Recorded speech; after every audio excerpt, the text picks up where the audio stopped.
Hi friends, Telugu boys tribute ways అందరికీ hi.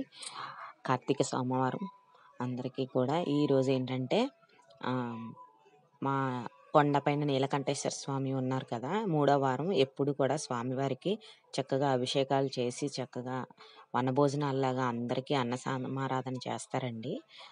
గుడి committee వాళ్ళు గుడి కమిటీ వాళ్ళు చక్కగా ప్రతి సంవత్సరం మూడో సోమవారం నాడు అన్న సమారాధన చేస్తారు. చక్కగా కొండ మీద స్వామివారికి అభిషేకం చేసి అన్న సమాధాన కొండ మీద చక్కగా అన్ని చెట్లు, ఉసిరి చెట్టు, బిల్వపత్రం చెట్లు, మారేడు చెట్లు అన్నీ చక్కగా బాగుంటాయండి. అక్కడ అంటే మనకి అక్కడ ఎలా కనిపిస్తుంది అంటే ఒక పిక్నిక్ వాతావరణం కలిగినట్టు ఉంటుంది.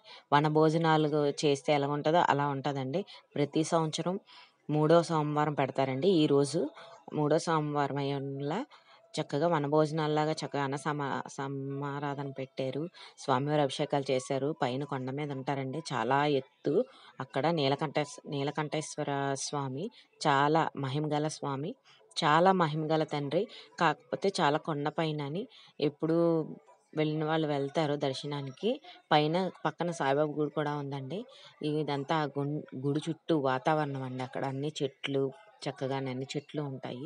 స్వామివారు అవ్వండి ఇవాళ మూడో సోమవారం అవడం వల్ల స్వామివారికి అభిషేకాలు చేసి చక్కగా అన్న సంతర్పణ పెట్టారండి. చక్కగా మేమైతే వనభోజనాల్లాగా చక్కగా ఉసిరి చెట్టు కింద కూర్చొని చక్కగా చేసామండి. స్వామి దయ వల్ల స్వామి దర్శనం మాకు బాగా అయ్యింది. ప్రసాదాలు కూడా మేము చక్కగా ప్రసాదం కూడా స్వీకరించాము. ఓకే, ప్లీజ్ సబ్స్క్రైబ్ చేయండి. ప్లీజ్ సబ్స్క్రైబ్ చేయండి, లైక్ చేయండి, సబ్స్క్రైబ్ చేయండి. ప్లీజ్ సపోర్ట్ చేయండి మా ఛానల్ని. షేర్ చేయండి, లైక్ చేయండి, కామెంట్స్ పెట్టండి. ఓకే.